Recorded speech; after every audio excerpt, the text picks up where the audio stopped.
Je revois avec vous dans ce cours vidéo comment se forment les mots.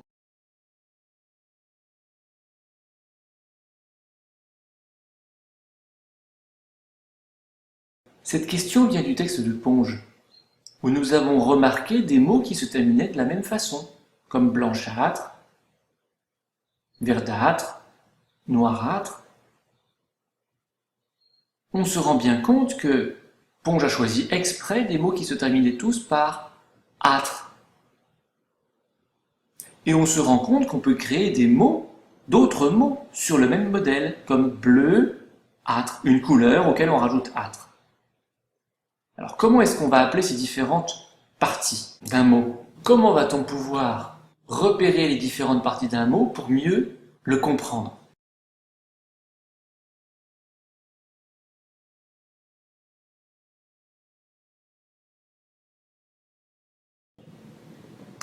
Eh bien ces parties, les différentes parties d'un mot, on va les appeler radicales, préfixes et suffixes. Prenons l'exemple de noir. Noir est ce qu'on va appeler un radical. C'est un mot qui la plupart du temps peut fonctionner tout seul, ou en tout cas, un mot qui va être la base d'autres mots. À noir, on peut rajouter âtre à la fin comme nous l'avons vu.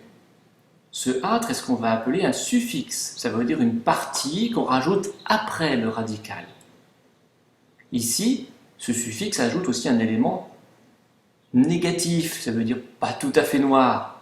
De même que verdâtre veut dire pas tout à fait vert, d'un vert bizarre.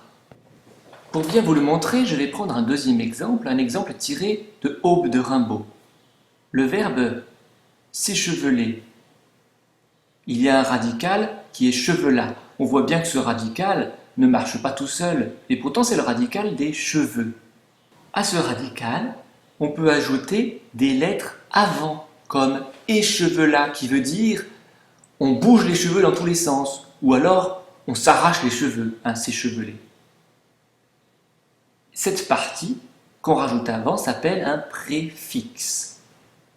Donc retenez bien, il y a la partie qu'on ajoute après le radical qui s'appelle suffixe, et la partie qu'on ajoute avant qui s'appelle préfixe.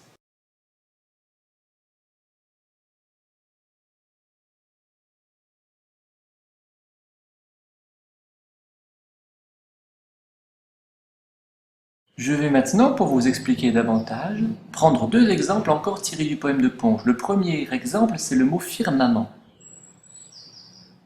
Qu'est-ce que ça veut dire? Eh bien, pour le comprendre, on doit repérer les deux parties, firma et ment. Firma est un radical, et on ne peut pas le comprendre tout seul, mais on le comprend très vite quand on sait qu'il s'agit du même radical que l'adjectif ferme. Il s'agit ici donc de quelque chose de solide. Et puis il y a un suffixe ment.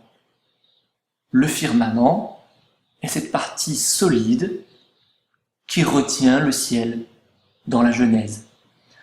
L'autre mot, c'est opiniâtrement.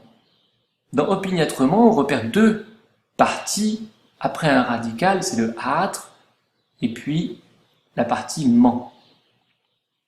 On sait déjà que la partie âtre est un suffixe. On l'a déjà repéré dans noirâtre, dans verdâtre, dans blanchâtre. C'est à plusieurs endroits dans ce poème. Et puis ment, qui est placé tout à la fin, eh bien on sait aussi que c'est un suffixe parce qu'il est placé après le radical. S'il était placé avant, ce serait un préfixe. Et puis il y a maintenant un radical qui est opini. Alors ce n'est pas un radical qui marche tout seul, mais c'est sur cette partie-là qu'est construit le reste du mot. Maintenant, comment trouver le sens du mot à partir de tous ces bouts? Eh bien on sait que le suffixe ment est un suffixe qui, pour créer un adverbe, ça veut dire d'une certaine façon. Le suffixe âtre, ça veut dire d'une façon un peu négative. Et puis ensuite le radical opini, le verbe opiner veut dire oui, juger, décider. Et donc opiniâtrement, ça veut dire que on ne change pas d'avis quoi qu'il arrive. Et c'est négatif. L'huître, dans le poème de Ponge, ne veut pas s'ouvrir, surtout pas s'ouvrir.